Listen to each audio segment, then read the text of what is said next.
जो सफेद मरकीन कपड़ा लाश में लपेटा जाता है, धोती नहीं था, मरकीन को ही लपेट के और डंडा लेकर वहां से यात्रा शुरू किए। तो गांधी सूट बूट के छोड़ते हैं, एक गुजरात वाला चाय बेचने निकला था, सूट बूट वाला बन गया। वहां गरीबों की कहता गरीबी हटा रहा हूं, 81 करोड़ 30 लाख लोगों को राशन चटा रहा हूं, सड़ा राशन, और देश के टैक्स का पैसा अपने पूंजीपति साथियों को 16 लाख करोड़ धीरे सा चुपके से प्रेम का गठबंधन हो जा रहा है। धर्म जाति का नाम चुनाव आते ही सुनाते हैं, मंगलसूत्र मुजरा की बात करते हैं, और जब प्यार मोहब्बत की बात आता है तो मुसलमान दामाद खोज लाते हैं। ओम बिरला की बेटी अंजलि अरोड़ा की शादी हो रही है, जिसमें तमाम बीजेपी के बड़े नेता कद्दावर नेता पहुंच रहे हैं। एक तरफ बटोगे तो कटोगे की बात होती है, तमाम वो बड़े नेता चाहे योगी आदित्यनाथ हो, प्रधानमंत्री मोदी हो और मोहन यादव, तमाम नेता वहां पर पहुंच रहे हैं। देखिए, ये देश को जिस तरह से राजनीति का अखाड़ा बनाकर बांटने की कोशिश की जा रही है जात धर्म में, आप लोकसभा चुनाव में देखे होंगे जिस तरह से माननीय प्रधानमंत्री जी की का वाणी था, वो संकल्प पत्र लेके आए थे, लेकिन क्या है, मुस्लिम यानी हिंदू बहनों का मंगलसूत्र मुस्लिम को छीन कर दे दिया जाएगा। फिर उसके बाद चले आगे बढ़े तो खेत और घर छीनकर मुस्लिमों को दे दिया जाएगा, और मुस्लिम दामाद इनको बहुत पसंद आता है। इनके तमाम बड़े नेता जो हिंदू विरोधी बात बोलते हैं, जो एक की बात करते हैं, एकता की बात करते हैं, हिंदू को जोड़ने की बात करते हैं, उन्हीं का दामाद मुस्लिम क्यों होता है, मैं आपके माध्यम से पूछना चाहता हूं। शहनवाज हुसैन और अब्बास नकवी और उसका सुब्रमण्यम स्वामी जी का दामाद मुस्लिम, आडवाणी प्रतिभा का जो तलाक हो चुका है, प्रतिभा आडवाणी का हस्बैंड मुस्लिम, यानी अशोक सिंघल जो हिंदू सम्राट अपने को बोलते थे, हिंदू को जिस तरह से कहते हैं योगी जी कटोगे वो भी संजय जोशी जी का भतीजी का लखनऊ में शादी हुआ था, आरएसएस के जो सबसे खास नेता हैं उनके भतीजी के शादी में वही योगी जी जो कह रहे हैं पटोगे तो कटोगे, वो गए थे आशीर्वाद देने के लिए। तमाम नेता आशीर्वाद देने पहुंच जाते हैं, और दामाद तो अच्छा लगते हैं, उनका गुलगुला खाते हैं, गुड़ से परहेज करते हैं। गुलगुला खाओ, गुड़ से परहेज करो, दामाद बनाओ और हिंदू मुसलमान कह के देश को क्या समझते हो? देश के 140 करोड़ जनता की आस्था से खेलने बड़े दामाद, पूंजीपति दामाद आपको अच्छे लगते हैं। ओम बिरला जी की बेटी आईएएस अफसर है, और एक ओम बिरला जी की बेटी आईएएस अफसर है, जो अभी अंजलि जी का शादी अमित से कल हुआ है, और उनका कल रिसेप्शन है, कल यानी आने वाले कल में रिसेप्शन है। उसमें तमाम देश के प्रधानमंत्री से लेके भाजपा के सब सांसद से लेके और सीएम तक उपस्थित होकर, जब वोट लेना है तो आप पाकिस्तान, इंडिया, हिंदू, मुसलमान, मंगलसूत्र, मुजरा, क्या ये देश को तुम बेवकूफ समझ रखे हो? जिस तरह से जाते हैं आरएसएस प्रमुख पहुंचते हैं इसमें मस्जिद में, तो उसको Y+ सुरक्षा दिला दिया जाता है। कहते हैं कि जितना संस्थाओं पे हिंदुओं का यानी हक है, उतना मुस्लिम का भी हक है।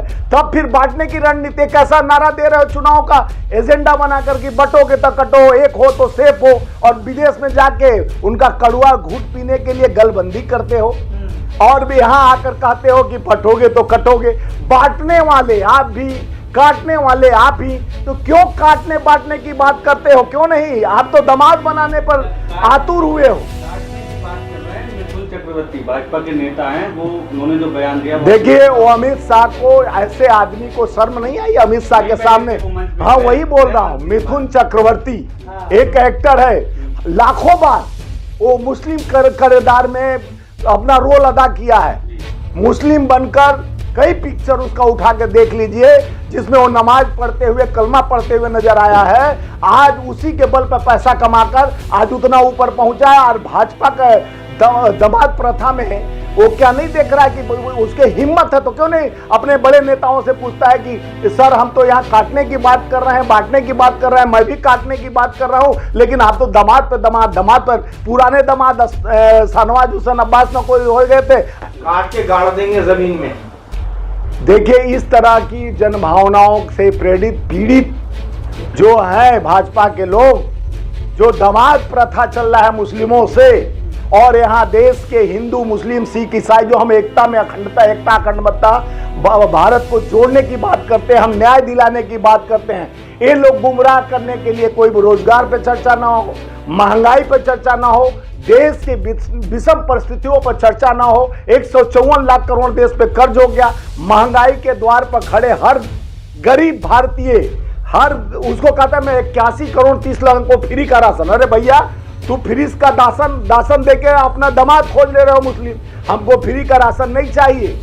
हमें कल खाने फैक्ट्रियां चाहिए, हमें उम्मीद का भारत, मजबूत भारत चाहिए। जो सपना दिखाए थे कि 2014 में आपके कोनो कंगना आ जाती है, कोनो मंगना आ जाती है। आपको उम्मीद का भारत चाहिए, विकास वाला भारत चाहिए, लेकिन मिथुन चक्रवर्ती को भाजपा में ऐसे कार्यकर्ता चाहिए जो अपने सीने पे गोली खा सकें। देखिए यही तो बात है, इस देश में 70 साल तक हम लोग राज क्यों किए?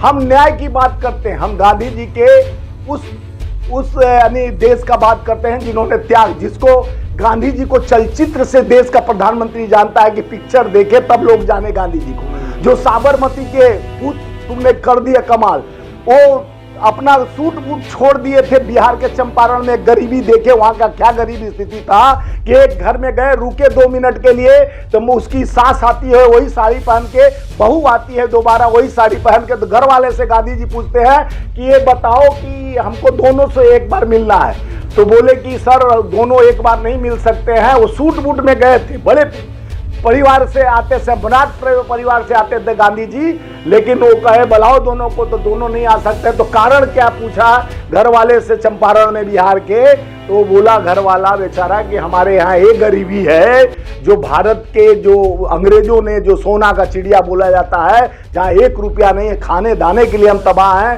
साड़ी नहीं पहना सकते हैं, तो कभी सास आती है तो उसी साड़ी को पहन के आती है, बहू आती है तो उसी साड़ी को। तो देश हमारा कैसा टूटा हुआ था, उसको मजबूत स्तंभ देने के लिए तुरंत सूट बूट निकालते हैं गांधी जी, वहीं जला के राख कर देते हैं। टायर पड़ा था वो चमड़े, उसका चप्पल बनाते हैं, उसके घर में मरकीन रहता है, जो सफेद मरकीन कपड़ा लाश में लपेटा जाता है, धोती नहीं था, मरकीन को ही लपेट के और डंडा लेकर वहां से यात्रा शुरू किए। तो गांधी सूट बूट के छोड़ते हैं, एक गुजरात वाला चाय बेचने निकला था, सूट बूट वाला बन गया। वहां गरीबों की कहता गरीबी हटा रहा हूं, 81 करोड़ 30 लाख लोगों को राशन चटा रहा हूं, सड़ा राशन, और देश के टैक्स का पैसा अपने पूंजीपति साथियों को 16 लाख करोड़ धीरे सा चुपके से प्रेम का गठबंधन हो जा रहा है। बात कर रहा हूं, उन्हें ऐसे कार्यकर्ता चाहिए जो सीने पे गोली खाएं भाजपा की। देखिए मिथुन चक्रवर्ती अपने मानसिकता को खत्म कर दिए हैं, चमचागिरी का अंतिम चरण में हो जा रहे हैं। उनको कोई पिक्चर पूछ नहीं रहा, ना उनको पिक्चर मिल रहा है, तो उसने ये मजबूरी है इन लोगों को बोलना कि ताकि हमारे आका खुश रहें, हमारे जो अन्नदाता प्राणदाता हमारे प्रमुख, और सामने बैठे थे गृह मंत्री देश का, देश के गृह मंत्री के सामने अगर इस तरह का बात, psychology is the science of mind, जिसका सोच विचार इस तरह से गंदी रहेगा, नियत और नीति मारने काटने की बात करता है, तो गृह मंत्री को तुरंत पुट द एक्शन। अगर देश भारत का बेटा अगर गृह मंत्री होता, सरदार पटेल जैसा होता, चाहे और भारत के बेटे जैसा रहता, तो तुरंत उसको अरेस्ट करवाता मिथुन चक्रवर्ती को, उसको बोलने नहीं देता। मिथुन कहता है कि हम पानी वाला सांप नहीं है, हम कोबरा निकल जाएंगे।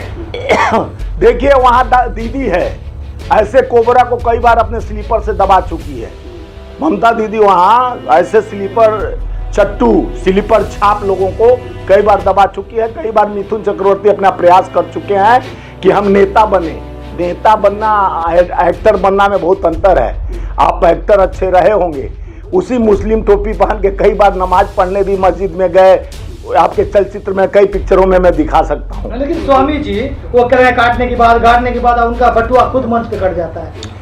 तो देख लीजिए, लोग कहते हैं कि ये बांटने काटने का जो बात करेगा खुद काटने वाले हैं। इनके पास काटने वाले का बड़ा टीम है और बांटने वाले का। लेकिन बटुआ जो कटा तो मंच पे कहा जाता है कि बटुआ कट गया, तो इन्हीं के लोग हो गए ना कार्यकर्ता। हाँ, तो काटने वाले तो यही ना है। अमित शाह जी वहाँ बैठे हुए बच गए, अमित शाह का भी पॉकेट मार लिए होते, सब सारा पैसा उनका बेटा का कमाया होगा। धमकी मिली है जान से मारने की लॉरेंस बिश्नोई ग्रुप से।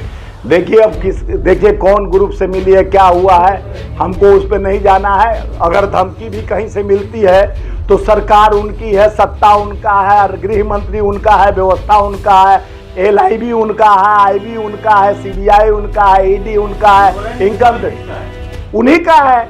कि जेल में बैठा है, ये बताइए लॉरेंस किस चीज से वो उनको धमकी देते हैं? जेल साबरमती जेल में आदमी बैठा हुआ है, सुन लीजिए एक मिनट, सुनिए। साबरमती जेल में आप बैठे हुए हैं, आपके पास मोबाइल नहीं है, आपके पास सेटअप नहीं है, आपका सरकार वहाँ भी गुजरात में भाजपा की सरकार है, गृह मंत्री भारत का गुजरात से आता है, प्रधानमंत्री भारत का गुजरात से आता है, और इस देश में बैठ के लोग किसी को धमकी चमकी दे रहे हैं, तो नाकामियां नहीं है तो क्या है? देश का सबसे ज्यादा नाकामी यह है कि देश का गृह मंत्री जिस तरह से तड़ी पार वाला काम किए थे, यही भाषा उनके सामने बोला जाता है जो तड़ी पारों का भाषा होता है। मिथुन चक्रवर्ती एक तड़ी पार टाइप का बात बोलते हैं, काटने बांटने का। ये लोग काटने बांटने का बात हम लोगों को सुनाते हैं, धर्म जाति का नाम चुनाव आते ही सुनाते हैं, मंगलसूत्र मुजरा की बात करते हैं, और जब प्यार मोहब्बत की बात आता है तो मुसलमान दामाद खोज लाते हैं। ते मुसलमान दामाद से नाता कैसा है? एक तरफ बांटने की बात करते हैं, अंग्रेज बांटने वाली बात करते थे, एक काटने वाली बात करते हैं। अंग्रेज डिवाइड एंड रूल लेकर ईस्ट ऑफ इंडिया बनाए थे, वो चाय पिलाए थे, ये चाय बेचने वाला। दो ऐसे देश में आए हैं, चाय बेचते बेचते हमें बेच दिया, एक चाय पिलाते पिलाते हमें काट दिया। धर्म के नाम पर, जात के नाम पर देश पे महंगाई की मार, 2 करोड़ नौकरी लेकर आया जुमलों का बादशाह, उसको रेवड़ी प्रथा, 15 लाख खाते में की बात कही, लेकिन कोई भी इनका बात वादा पूरा हो तो बताइए। ये बांटने काटने में विश्वास रखते हैं, हम जोड़ने में विश्वास रखते हैं, हम एक में अनेक देखते हैं। हम भारत के हर सपूत को, सबने इस भारत को मजबूत करने के लिए, चाहे खुद्दीराम बोस हो, चाहे मौलाना आजाद हो, सारे ने अपने को आहुति देकर इस देश को बचाया है। किसी पर ये नहीं, शहीदों पर नाम नहीं लिखा गया था कि हम हिंदू हैं, मुस्लिम हैं और सिख हैं, ईसाई हैं, सबने देश बचाने के लिए त्याग किया था।